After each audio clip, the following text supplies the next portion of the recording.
Provinsi Bengkulu kaya dengan sumber alam, tetapi pengelolaannya timpang, tinggalnya tidak adil dan banyak menimbulkan kasus. Di Provinsi Bengkulu banyak kasus-kasus agraria. Sekarang ini saya akan menceritakan kasus-kasus agraria yang ada di Provinsi Bengkulu.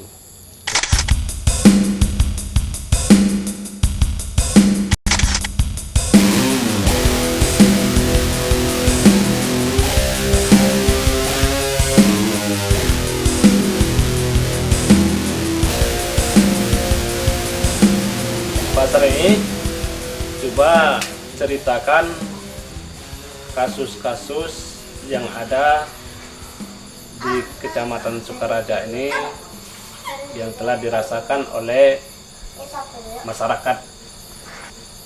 Dari PTP 23 minta tanah ke Marga Andalas ini melalui badan musyawarah marga yang dipimpin langsung oleh Pak Sira, Kepala Marga Andalas pada waktu itu. Kemudian tanah-tanah yang diberikan itu seluas 5.000 hektar, tetapi tidak termasuk tanah pemakaman, tanah dusun lamo, kemudian tanah peladangan, tanah persawahan, itu tidak ikut diserahkan di dalam keputusan musyawarah badan musyawarah marga itu. Ternyata PTP 23 mengingkari janji, tidak mentaati kesepakatan tersebut. Seluruh hak-hak rakyat dibabat habis.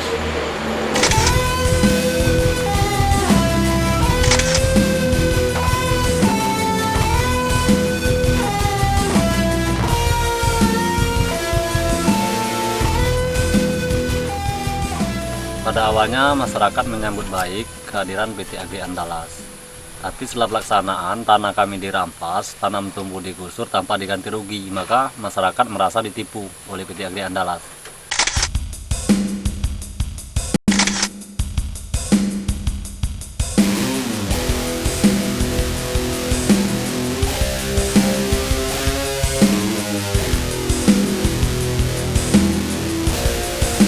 Masyarakat Seluma punya masalah. Pak Yasin, apa masalahnya? Begini Pak, PT Agri sebetulnya Pak, kami sambut dengan tangan terbuka. Tapi kenyataan sama dengan manusia memegang ular. Kepalanya cotok, ikurnya melin. Sama dengan musang berbulu domba.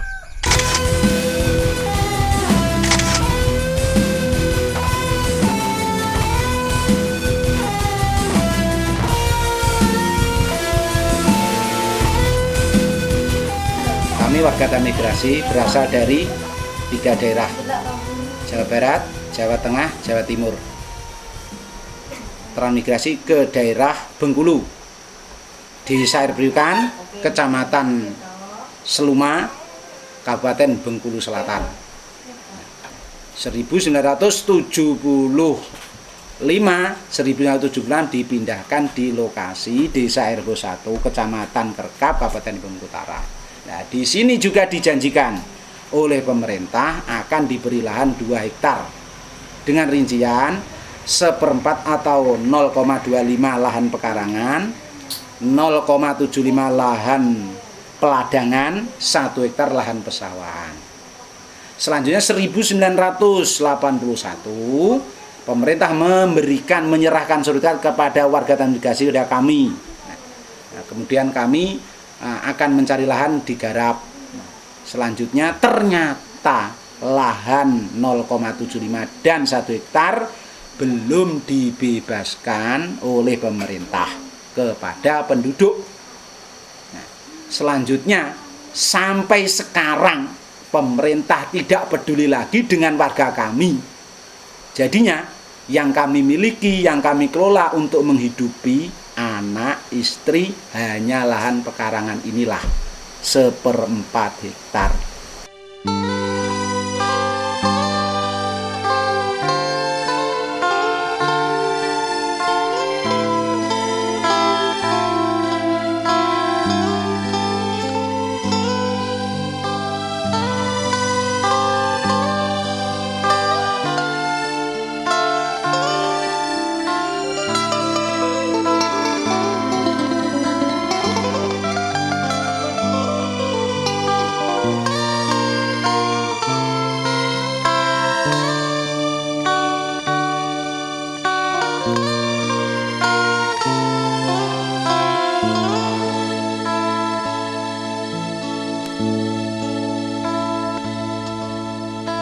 Ini kisah tentang sebuah sejarah negeri kami dan rakyat kami. Sejak dahulu tanah kami subur, langit kami biru, sungai kami jernih.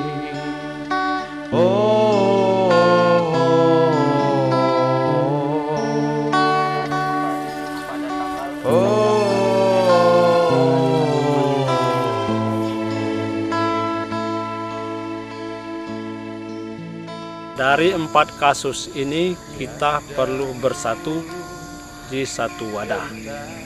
Karena kalau kita berjuang sendiri-sendiri mudah dipatahkan. Tak punya tanah.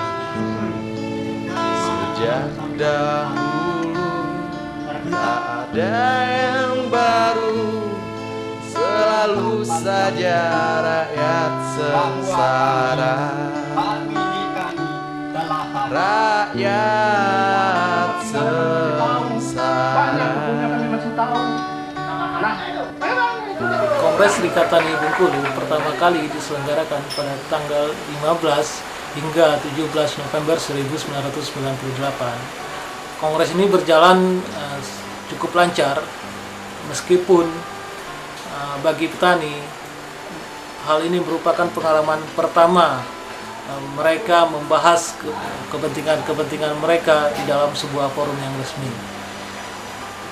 Meskipun organisasi sudah terbentuk, bukan berarti persoalan-persoalan bagi petani itu dapat diselesaikan secara lebih mudah. Masih banyak kesulitan-kesulitan bagi petani yang harus diselesaikan baik secara organisasi.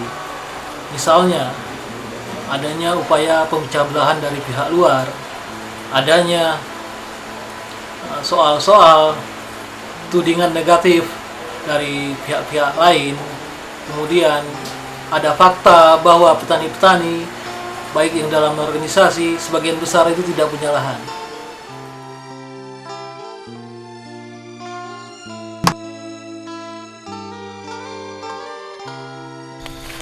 Setelah Kongres pertama Serikat Tani, banyak kawan-kawan dari daerah lain di Provinsi Bengkulu ingin bergabung.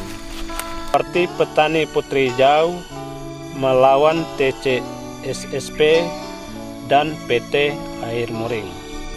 Petani Moko-Moko melawan PT Agromoko. Petani Giri Mulia melawan PT Air Sebayur. Petani Sekuang melawan PT Ultindo. Petani Napal Putih melawan PT Alno. Petani Tanjung Terdana melawan Kehutanan. Petani Talang 4 melawan PT BRI. Petani Talo melawan PT PN 7. Petani Tanah Abang melawan PT Agri Andalas. Petani Sukasari melawan PT Agri Andalas. Dan petani Bermani Ulu, Bermani Ilir melawan Pemda Rejang Lebong.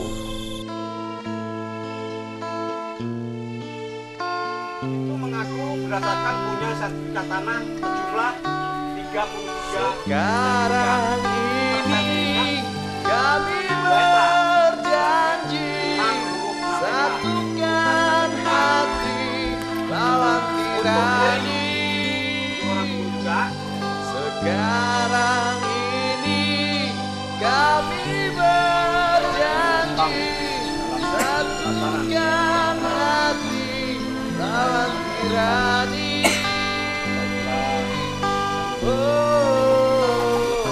Bersatu berjuang untuk mendapatkan ketenangan kehidupan yang layak sesuai dengan Undang-Undang Dasar 1945. Bumi, air, udara, angkasa adalah milik negara untuk kemakmuran rakyat, bukan untuk keresahan ya. Setuju? Siapa ditangkap, siapa ditahan, semuanya kita ditangkap, ditahan semua. Sebelum orang itu pulang, kita jangan pulang. Gitu.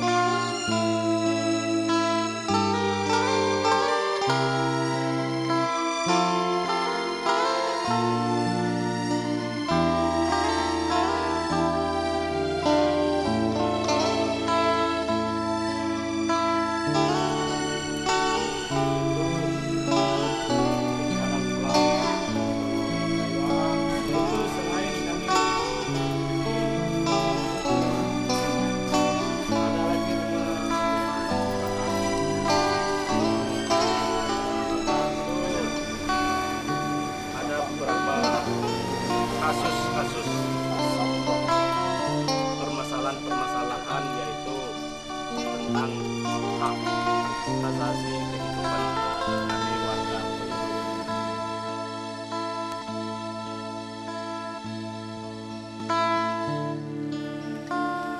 Kami dari petani Kabupaten Bengkulu Utara ingin mempunyai organisasi yang kuat untuk membela kepentingan petani.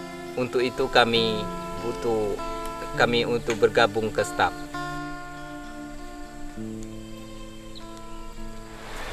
Kami perlu ingin bergabung dengan organisasi Serikat Tani Bengkulu sehingga organisasi ini menjadi kuat, sehingga dapat kepentingan petani hingga persoalan ini akan selesai. Pertemuan kami dengan Serikat Tani membawa perubahan baru karena Serikat Tani lah yang mampu membawa kami atau mengajak kami, di mana Serikat Tani ibarat sebuah keluarga yang saling tolong-menolong, saling bantu-membantu dalam segala permasalahan yang dihadapi oleh petani. Banyaknya keinginan masyarakat masing-masing daerah untuk bergabung ke STAP dengan membawa usulan masing-masing wilayah. Maka terlaksanalah Kongres STAP kedua. Selain secara organisasi, STAP memang sudah selayaknya untuk berkongres. Sekarang ini kami berjanji satukan hati lawan tirani.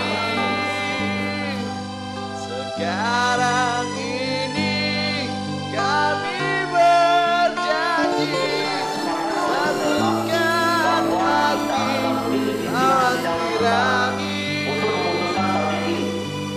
Sekarang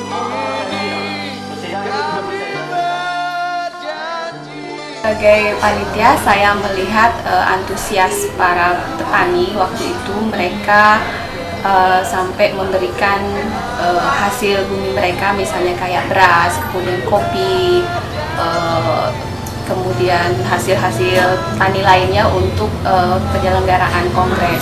Bahkan untuk beberapa kelompok yang memang terbilang cukup maju, artinya uang kasnya juga cukup, mereka menyumbangkan uang untuk pelaksanaan kongres yang dilaksanakan dari tanggal 21 sampai dengan tanggal 24 September. Yang pesertanya itu sekitar 150 orang.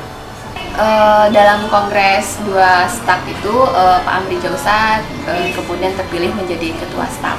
Dalam kongres itu mereka juga sepakat untuk melaksanakan rapat umum tani yang nantinya di dalam rapat umum itu mereka akan membacakan keputusan hasil kongres.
Indonesia pada kurun waktu 10 tahun yang akan datang adalah masalah di mana penyelesaian terhadap kasus-kasus perjuangan hak atas tanah rakyat.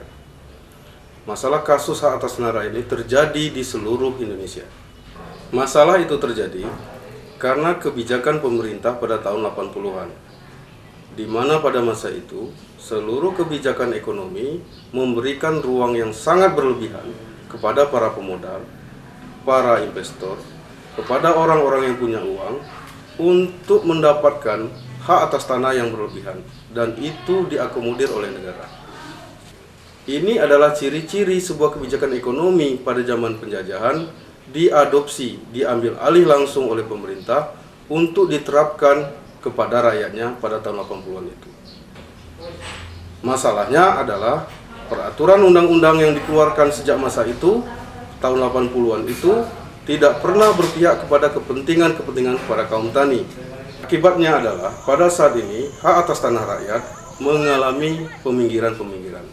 Sedikitnya hak atas tanah rakyat ini menimbulkan kemiskinan yang pada kurun waktu 10 tahun yang akan datang itu menjadi persoalan nasional. Bahwa perjuangan untuk merubah tata aturan yang tidak berpihak itu hanya bisa dilakukan dengan terbangunnya kesadaran kaum tani. Kesadaran kaum tani yang terorganisir. Kaum tani yang paham tentang masalah-masalah mereka secara politik, sosial, ekonomi, dan budaya mereka. Kesadaran ini hanya bisa terbangun dengan adanya sebuah organisasi, sehingga masalah-masalah yang selama ini terjadi bisa terselesaikan dengan baik.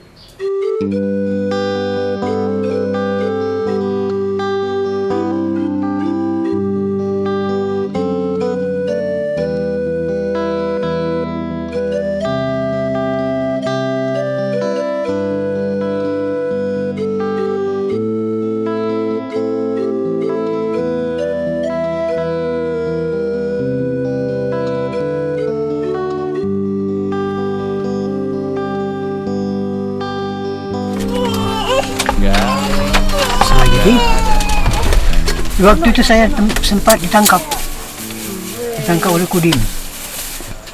Saya dikurung di Kodim itu selama 1 minggu, diproses dalam kamar tertutup. Kami 2 aja, ada 3 sama sekretarisnya, menekan supaya serahkan tanah. Saya bilang saya tidak akan menyerahkan tanah, tapi kalau pihak pengusaha, pihak pemerintah mau ambil tanah, silakan juga, saya silakan. Tapi namun menyerah tidak. Nanti Bapak akan diancam hukuman. Alhamdulillah. Karena saya seorang mempertahankan hak saya rela mati. Sampai 1 minggu saya dipulangkan. Sudah itu, rakyat yang punya kebun kopi, itu anaknya putus sekolah. Kebanyakan putus sekolah. Ditodong oleh Kodim. Mau serahkan atau tidak, mau dipampas atau tidak kebun kamu. Kalau tidak, kamu 1 orang 1 peluru. Terpaksa mereka sambil menangis potong kopi. Putus anak sekolah. Sudah itu, tahun 89, saya dipanggil lagi oleh polisi ke Polres. Saya diproses supaya serahkan tanah. Saya tidak mau. Kalau menyerah saya tidak mau. Karena itu usaha saya, hak hidup saya di situ, hak hidup masyarakat di situ. Kamu Muhammad Bangunan, terserah tanggapan Bapak. Nah, sampai saya pertahankan lagi. Tahun 93 saya sempat divonis Malak, dijatuhi hukuman 7 bulan penjara. Segera masuk, laju saya. Rakyat sekitar ini ada yang sudah menanggung pukulan, baik perempuan, baik pun laki-laki, baik pun pembunuhan yang dilakukan oleh petugas-petugas yang yang dibon oleh PIR. Penderitaan saya nih, inilah kadang dapat upah, kadang-kadang tidak. Untuk anak sekolah, kadang-kadang tuh cukup, kadang tidak. Itu kalau untuk kebutuhan rumah, kadang dapat, kadang-kadang tidak.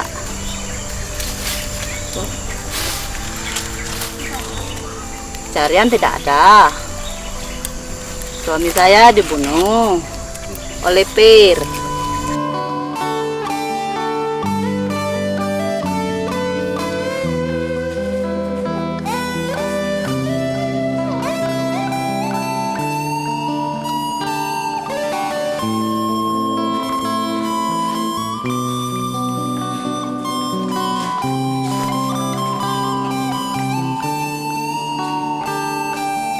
Tak lama lagi lahan ini pun menghijau.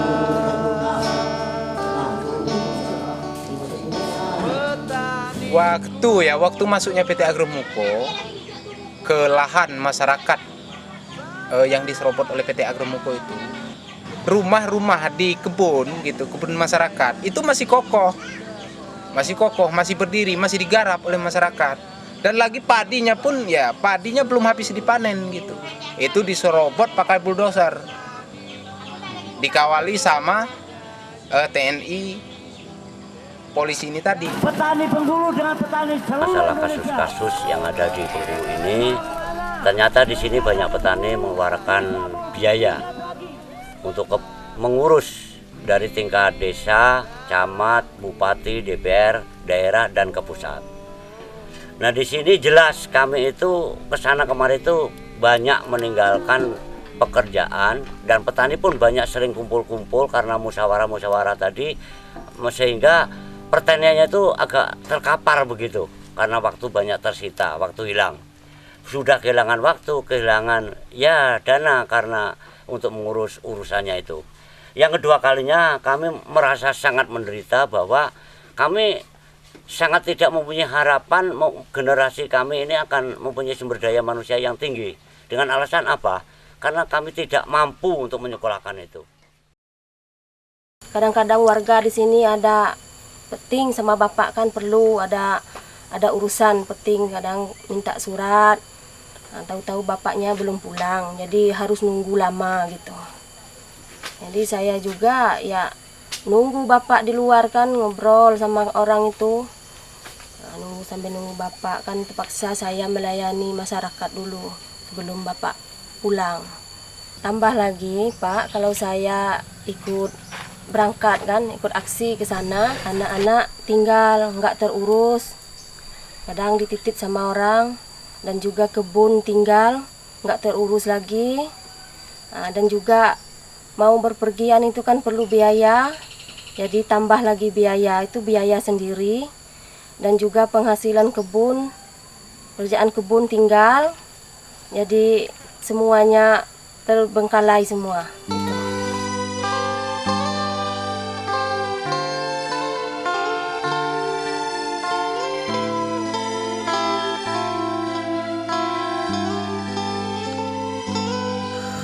Ya di sini ya semenjak kita ada masalah, ya, itu program-program pemerintah itu tidak dikerjakan sama sekali. Istilahnya kurang perhatian dengan daerah ini, ada di daerah kecamatan Padang Tanding misalnya kan, itu kurang, seperti bangunan jalan ya ke pelosok-pelosok ataupun bangunan-bangunan yang lain misalnya kan. Nah itu memang nggak ada sama sekali.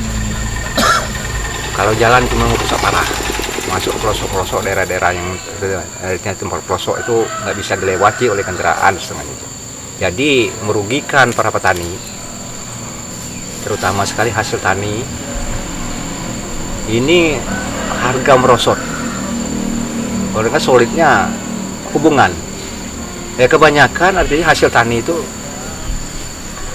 nggak bisa digulirkan ke toke-toke atau pembeli-pembeli. Ini sulit sekali. Saya berjuang ini Pak, semenjak dari tahun 42 sampai sekarang. Setelah kita merdeka, kenapa merasa pemerintah ini seperti pemerintah sementara? Berdasarkan pemerintah ini membela pengusaha. Kalau pemerintah yang sah, dia memikirkan masyarakat. Jadi kalau memang benar pemerintah ini pemerintah yang sah, kenapa tidak didirikan hukum yang sebenarnya? Kehidupannya susah, ngambil air susah, ngambil air itu ke sungai, airnya itu kotor lagi. Udah itu anak-anak itu udah sekolah itu, sekolahannya jauh sampai berkilo-kilo itu jauhnya itu. Jadi di sini kami masyarakat Dusun Sawah inilah khususnya kan merasa kurang perhatian pemerintah.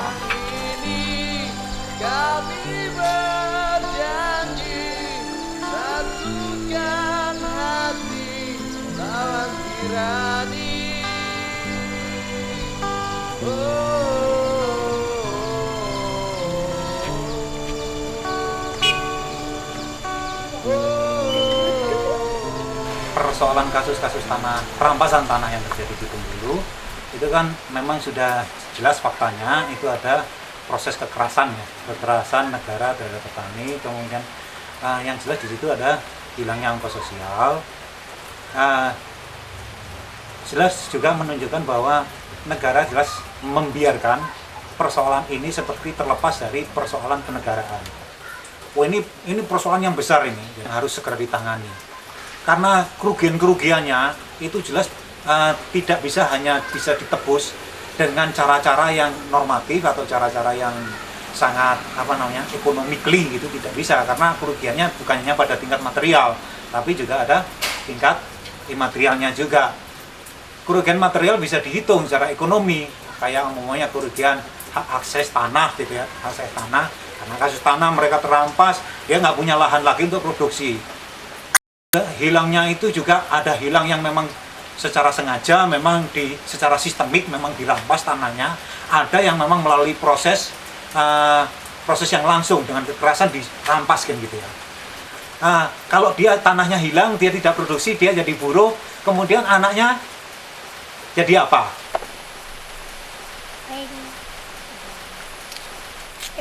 Kerugian yang imaterial ini yang walaupun susah dihitung, tetapi harus tidak boleh diabaikan.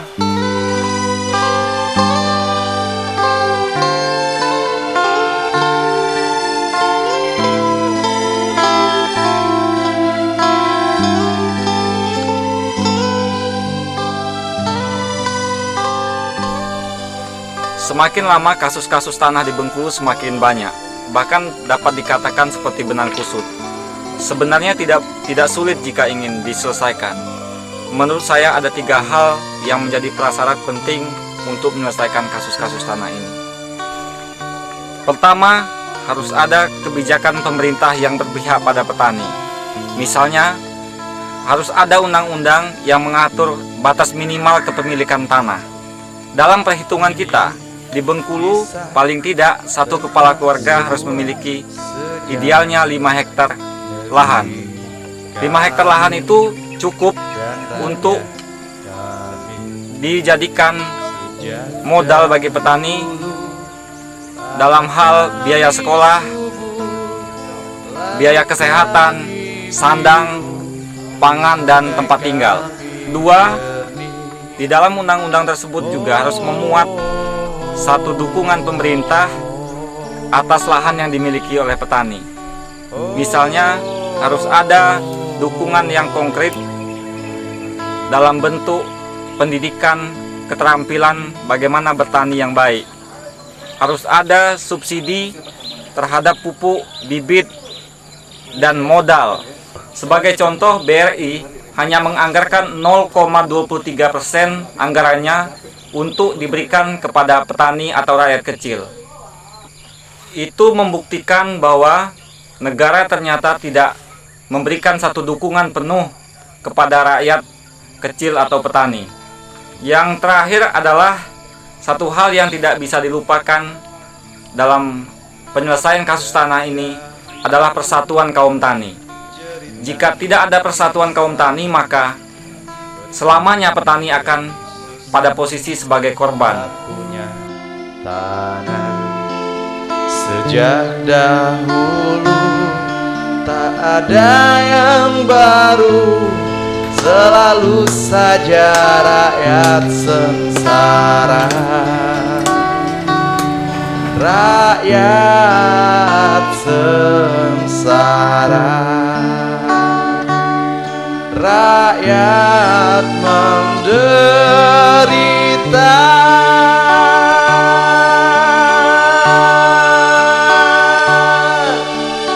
Sekarang ini kami berjanji, satukan hati lawan tirani. Sekarang ini kami berjanji, satukan hati lawan tirani.